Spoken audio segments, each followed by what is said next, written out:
Hey guys, Coach Gaglione here, GaglioneStrength.com. I got a very, very special guest here today, Rheta West. How you doing today, Rheta? Hi, how you doing? So I think the first time we met, I was actually, I think I was spotting you at the West Side Pro. That was a little crazy, crazy story. I don't know if you want to. That was a little wild, but you had like a little motorcycle accident, was it, or you had like a little? Oh, yeah. So I'd actually just had my shoulder surgery. I wrote torn rotator cuff, and about 8 months later, got hit on my motorcycle and went down, tore it crazy, again. crazy. So I was like, I love that story just because just the fact that you competed was like amazing. Hits put up some big numbers, and I think it's like I need some. I'm gonna need some money for the surgery and stuff, and Yeah. he ends up taking home some cash with a couple of world records. So that was really really awesome to like get to see you, kind of deal with some adversity and kind of do your best, especially considering all the situation. I think a lot of people would have pulled out, so that was really impressive to like watch for for someone that was just like on the outside. So Well, it was important to me because that meet coming up there. At that time there was just so many people complaining about not having a lot of opportunities for women, and right, they started this up, and it was for top women, and you could be on the platform with all of these large lifters, and I thought people would snatch it up, and it came to being close up to the meet, and there was like three women or something like yeah, it's that, and crazy. to be honest, I was a little angry. I was angry about it, and so I was like, no, I belong on that platform, and Right. no amount of excuses was going to keep me away from it. So Awesome. So yeah, that was my my first exposure to you. So you lift raw, you lift equipped, but I just want to kind of rewind, backtrack a little bit. So can you just talk to me about the first time you even to start strength training, just with a barbell, maybe not even like competing at that time, but how did you kind of get into strength training initially? I actually just started lifting weights when I actually started when I was like 15 years old, and it was just in a stupid little gym, and pretty much one of those big Nautilus things with a different station around each side of it, um, and I mean, I can't explain it. Where I had no like influence or whatsoever. Just wanted to see how much I could do, and I thought it was cool when I could do more and more and more.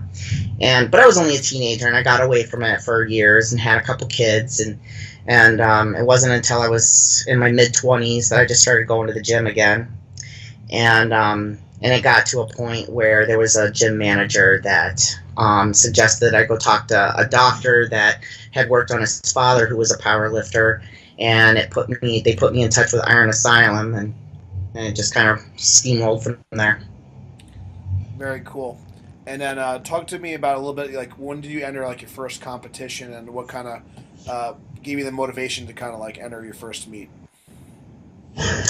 Iron Asylum out in Fauna, New York. That's just what they did. They were a whole family of powerlifters, and the very first time I ever went out there to kind of, I don't know if you want to call it audition or what, but I went out there and lifted with them. They put me into a bench shirt, and so I lifted geared right from the very start. And once I had been in a bench shirt for a little while, and at least and not in a squat suit either. It was the bench shirt, and I got a pair of briefs. And once I learned, enough to not fall on my face on the platform, they were like, "We're doing a meet. You should be in it." And so I did. And for me, powerlifting, to be honest, for me when I first started doing meets, they're really, it was of the thought in that gym was, well, if things are going good, start looking for a meet. When you first started out, at least. And so I kind of did like 4 or 5 meets a year, and just whenever one was coming around, I'd take a few weeks kind of peek to it or whatever, and I would do it.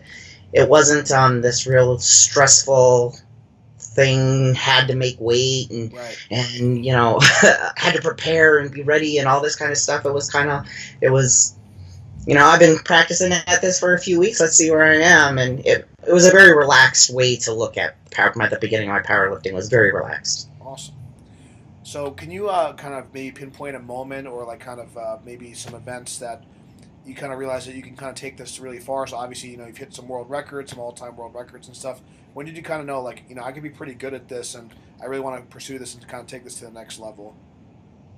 Um, I think that I first started realizing it's funny when you say that. The first thing that pops into my mind is my first raw meet I ever did, because like I said, I started in equipment, and I had a friend who very friendly just used to joke all the time about me being in gear and it's cheating and all that. And so for his sake, I was like, all right, We've I'm all going to do a heard raw meet. that.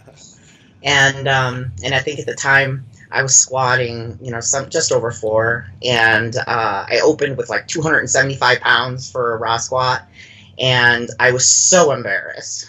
I was so embarrassed because I squat over 400. I was like, but there was these group of boys at the meet or something, and then Sandy had told me, she goes, these guys over here, they're over here talking about, oh my god, did you see she opened with 275?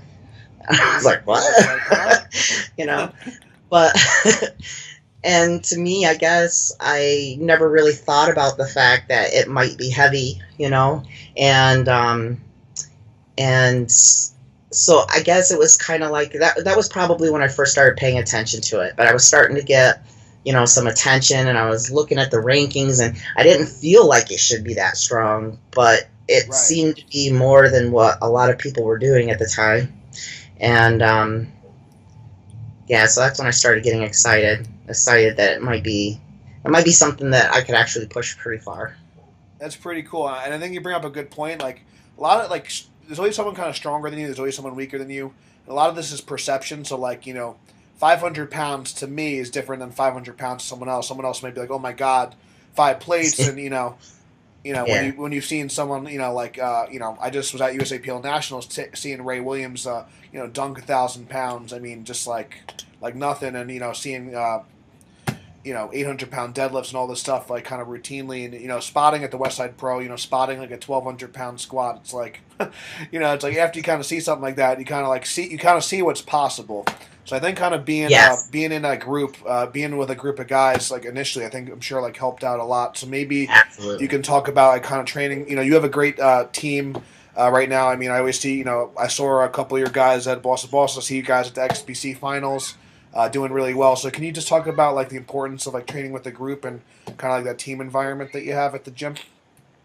Yeah, in fact, I was just thinking that as you were saying that the environment is so important, and environment meaning that the support that you have in the gym, whether it be garage gym or the public gym that you use, whatever, that they allow that culture to be there, and then even more importantly, of course, the people that are with you, because you need to be with people that want to be as good, if not better than you. They want to, they all want to push each other, but most importantly, they want to push themselves, and that's why they come there in the first place, to be around other people that are all pushing themselves, and they're going to push you. And seeing other people doing these awesome lifts psychs you up and makes you want to lift heavier, makes you not want to embarrass yourself by lifting less in front of them. I mean, it's just everything. Every little thing in a good environment pushes you. Awesome, I love it. Yeah, we're really big. I mean, you see, like us at the meets too. We're big on the team. I think having that support is, this is hard. It's hard stuff. So having that support system and having other people to push your limits, I think that is Yeah. huge. So the other thing I want to talk to you about. So you have you're pretty unique because you wear the equipment. You go raw as well. You got some records in both. When you're kind of getting under like a big squat, I think what's like the most, like 630 or something like that. What's like the most you ever did in multiply? What's like the heaviest? 670. 675. Sorry, I apologize. I knew it was. I knew it was like. I knew it was 600. I think. Okay. I think. Maybe it was the second. The second. I think the first time. I think the first time I spotted you. I think it was. Yes. The second year. And I will say the second. When you came back the second year. I mean, you looked much better depth wise and everything. I mean, congratulations on that. I remember you going back and forth with Laura. Now I could see it in my head. So when you're kind Yeah. of getting under a big weight like that, obviously for people that aren't familiar with gear, it's a super maximal load. It's overload. When you're getting under like almost nearly 700 pounds for someone that's 150-pound female, like what is going through your head, and how do you kind of mentally prepare yourself for a big lift like that?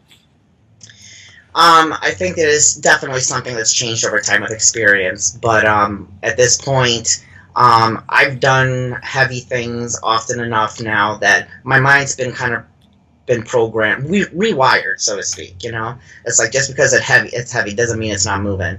Um, And I think maybe some of that is part of my personality too, but it's something that, you definitely realize. If if you're always worried about how heavy it feels on your back, you're never going to get anywhere. There's got to come a point where you stand up with that weight, it's heavy, but you're not afraid to give it a shot anyway. And eventually, after you do that a few times, you come to realize that heavy doesn't mean anything. You came here to lift heavy stuff, so it feels good. Very cool. And just to kind of go, kind of a different point on the same thing. So, you're almost kind of doing two different sports, and I think that can be challenging. A lot of times people focus on just wearing maybe knee wraps and like in equipment. Other people kind of just do like walked out and sleeves, and you kind of like do a little bit of both with the raw training and the equipped, and you compete in both. And how do you kind of like balance that, and what's like kind of your strategy if someone kind of wants to maybe not just focus on one type of lifting and they want to excel in multiple disciplines? I very fortunately feel like I learned early on when I did that very first raw meet. When I was getting ready for that raw meet, it was going to be raw, and so I trained raw. I didn't touch a piece of equipment except for the knee wraps. Yep. And when I came back from that and I did the next geared meet I did, I mean, my squat jumped 80 pounds, and it wasn't that much in between. And I feel like I learned right away that, of course, the raw got me stronger, and it was going to help my gear. I do see, and I believe that some people can become, professionals in their equipment and learn every little thing about that equipment and learn about how to manipulate it and use it to its fullest potential. And so a lot of their lifting is technique. But I can't help but feel like, if you're stronger outside of the equipment, you're going to be stronger inside it. Because if you learn your form, I mean, everything's not going to be perfect every time. And when you're strong enough, and I've had to be strong enough to autocorrect, it's only going to make it that much better for you. Love it.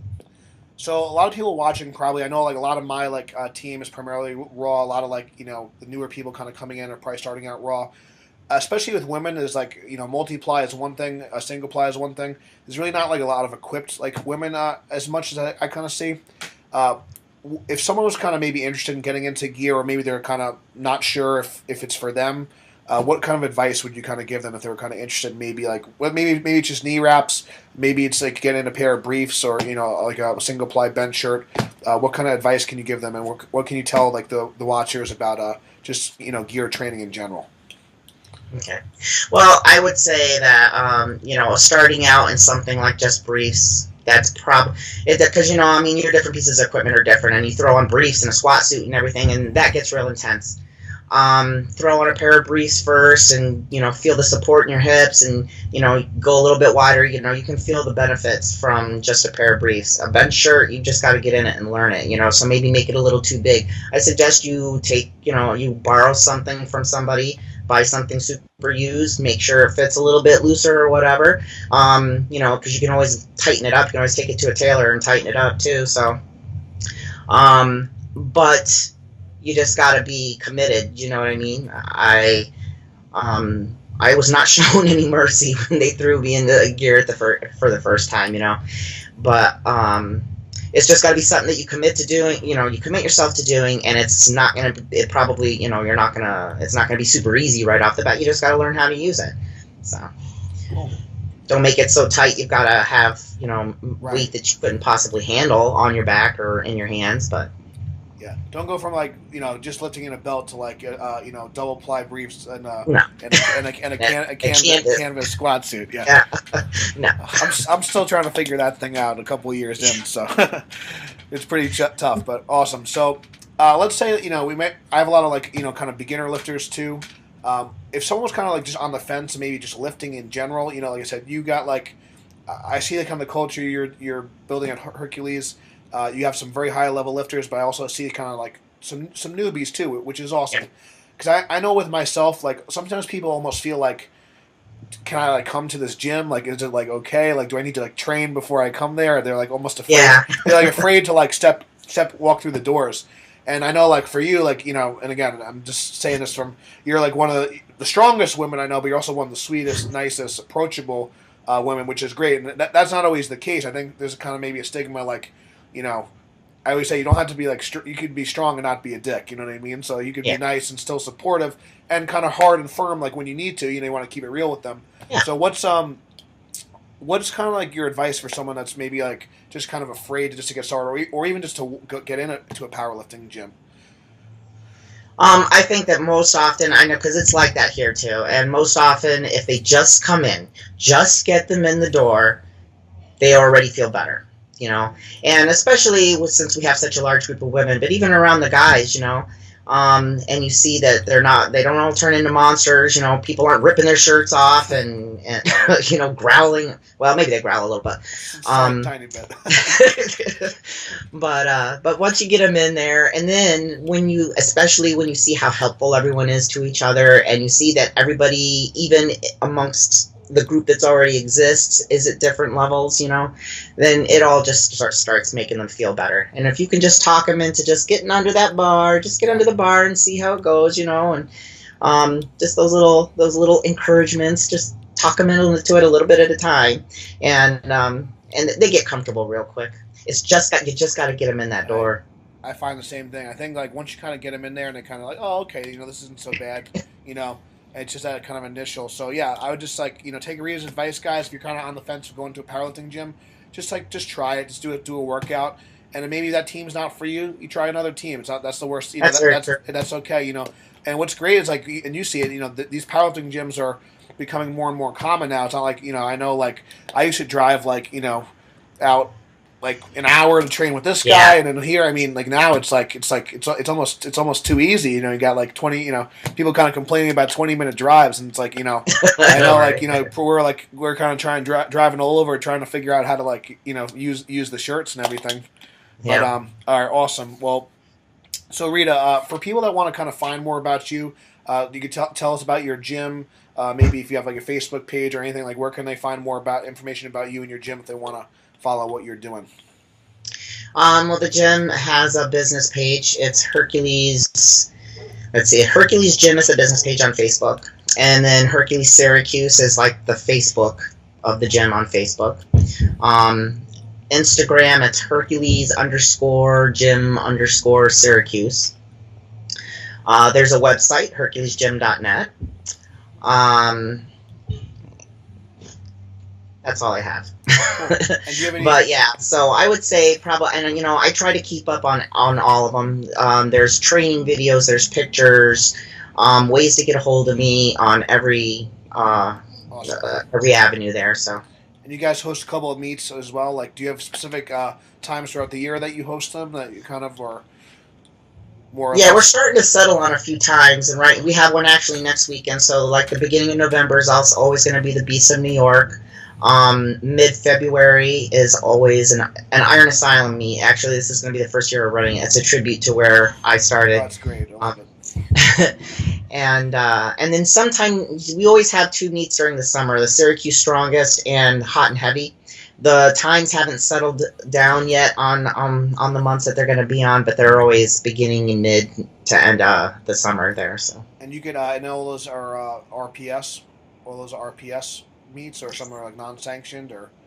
Well, actually, no. The RPS isn't going to be running meets out of our gym anymore. Okay. But so far, up till this point, Hercules, our meets have been unsanctioned, but Powerlifting Watch, because I've actually been working with Powerlifting Watch for years. Since I started powerlifting, I used to help out Iron Asylum with their meets, and I was always in touch with Powerlifting Watch. And so they agreed that as long as the quality of my judging stayed good, then they would rank my list, and I would give them video. And so it's always been listed under Herc for the Federation. Okay. And so I haven't made the official announcement yet, but as of next year, it's going to be an official Federation. So. Oh, really cool. Yeah, so like I said, I just wanted to, obviously, for those of you guys that don't know or aren't aware, Powerlifting Watch, you could find meets, so you could definitely find like the meet schedule and things like that on there, regardless of like the Federation. So I just want to kind of give the listeners like some, we kind of know that, but not everyone Yeah. else. So Powerlifting Watch, get all like the news on there. So we're going to close out in a minute, but you could stay on after. We'll close out the recording. Rheta, thank you so much for coming on. It's always great talking with you. You're one of the strongest women I've seen compete, and like I said, you got a great gym, and only wish you the best, and it's been great. I was at the grand opening, and it's come a long way, so I'm real happy for you, and I hope that more people find out about you and join the gym in the future. So, all right, Thank you. so definitely check out the gym if you guys are in Syracuse area. Follow the Hercules Gym page. You guys can check out the links below. Show Rheta some love, drop a comment, and if this interview helped you, please share it. So thanks again for watching, and we'll see you guys soon. All right. Thanks.